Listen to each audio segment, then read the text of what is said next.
Milk has shaped China's history in ways few imagine. Pastoral herders on the Inner Mongolian steppe once saw it as survival, while in 1949, the entire nation managed just 120,000 cows. Today, modern mega-farms power an empire of dairy. But what secrets and upheavals fueled this transformation? And how did centuries-old traditions collide with abrupt, state-driven change? This story begins on the grasslands, but nothing remains untouched. Across the windswept grasslands of northern China, dairy was not a product of factories or cities, but of herders and their animals. Mongol and Tibetan families relied on milk from yaks and cattle, shaping a way of life built around the rhythms of the steppe. For centuries, milk was churned by hand into butter, dried into curds, or fermented into arag. It served as sustenance, medicine, and even a symbol of hospitality, offered to guests in felt tents far from any city. In these vast open spaces, children learned to ride before they could read, and milking was a daily ritual. Yet, beyond the grasslands, dairy remained almost unknown. Han Chinese communities living in the wheat and rice belts rarely drank milk. Lactose intolerance was common, and diets centered on grains and soy. Even as early foreign-run dairies appeared in the late 19th century in treaty ports like Shanghai and Tianjin, their milk reached only a tiny urban elite. The great majority of Chinese people had little connection to dairy, while herding families like those in Silingol tracked their herds across the seasons, keeping records in handwritten logs. Their world was shaped by the movement of animals, not the demands of markets. In this landscape, milk was more than food.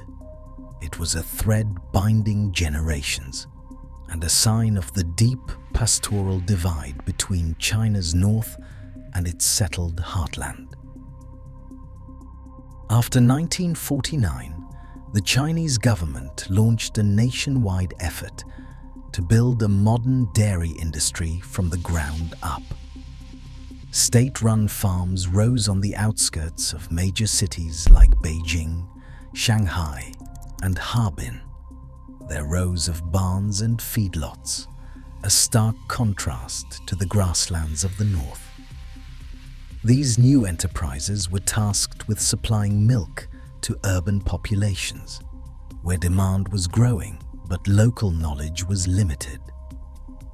Planners introduced corn silage as a staple feed, first experimenting in the early years of the People's Republic of China, then expanding with specialized maize varieties in the 1980s. This innovation improved yields and made year-round production possible, even in harsh northern winters. Herd numbers climbed steadily, from 120,000 dairy cattle at the founding of the People's Republic of China to nearly 500,000 by 1978. State farms also became laboratories for breed improvement.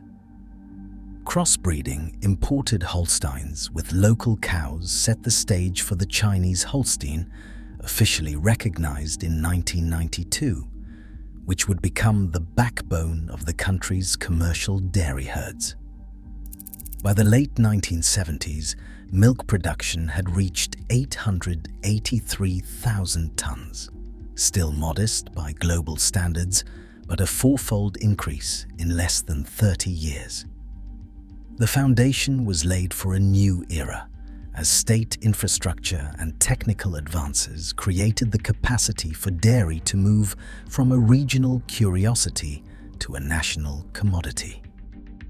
In the late 1990s, a new generation of dairy entrepreneurs set out to transform how milk reached Chinese tables. In Hohhot, Niu Gensheng left his secure job at a state dairy to start Mengniu in 1999. He built his company around a simple idea: scale fast and reach far. Early memos from his office stressed speed over perfection, and production targets doubled year after year. Mengniu's rise was not just about building factories. It meant forging a network of suppliers, investing in UHT technology, ultra-high temperature processing for long shelf life, and launching national advertising campaigns that put milk front and center in Chinese homes. Meanwhile, Yili, with roots stretching back to a 1950s cooperative, shifted from local supply to a national powerhouse by the 1990s. Their strategy focused on controlling every step from pasture to packaging, integrating thousands of small farmers into a single streamlined chain. In 2005, modern dairy entered the scene with a different approach. Backed by investors, they built mega farms in Anhui, promising that milk would travel from cow to processing in under 2 hours. This zero-distance integration cut out middlemen and set new benchmarks for freshness. Factory managers recall the pressure to meet daily quotas and the pride in seeing their products stocked in supermarkets across the country. These companies were not just chasing growth, they were racing to shape the future of dairy for a nation on the move. By the early 2000s, China's dairy aisles offered more than just fresh milk. Urban shoppers faced an expanding selection of shelf-stable UHT milk, sweetened yogurts, infant formula, and even imported cheese. UHT milk, with its long shelf life and no need for refrigeration, quickly became the default choice for millions. By 2006, liquid milk, dominated by UHT, made up 44% of the entire dairy market. Companies like Mengniu and Yili raced to supply cities with brightly packaged cartons, promising safety and convenience for families on the go. Yogurt, once a regional treat, found new life as a health food. Sales soared as brands introduced probiotic drinks and fruit-flavored varieties, catering to changing tastes and a growing interest in nutrition. At the same time, milk powder remained essential, especially for parents seeking infant formula. Domestic brands competed for trust, but imported tins from New Zealand and Europe were already gaining ground in high-end supermarkets. Urban consumption far outpaced rural demand.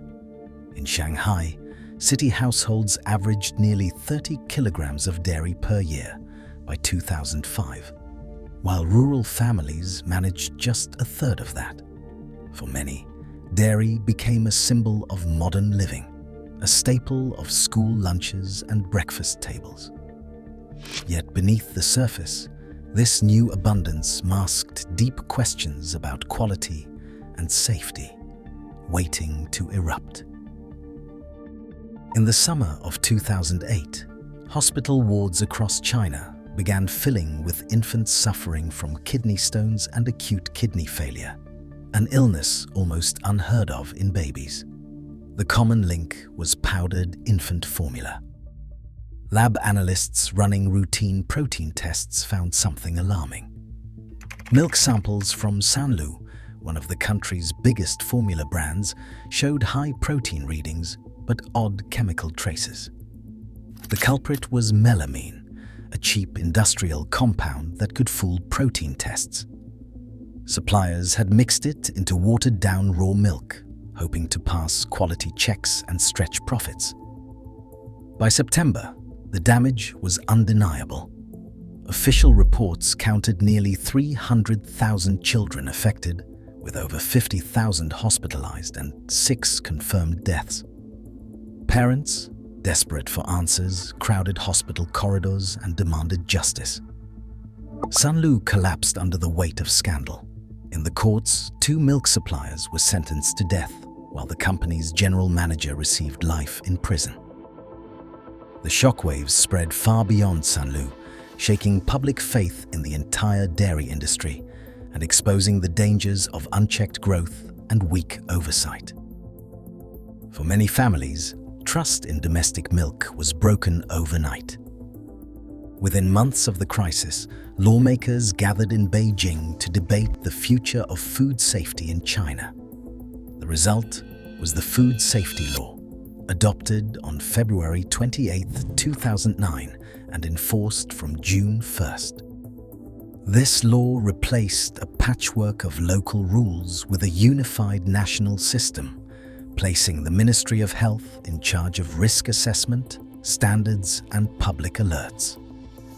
For the first time, producers were required to keep detailed testing records for every batch of milk and formula, with results held for 2 years and subject to spot checks.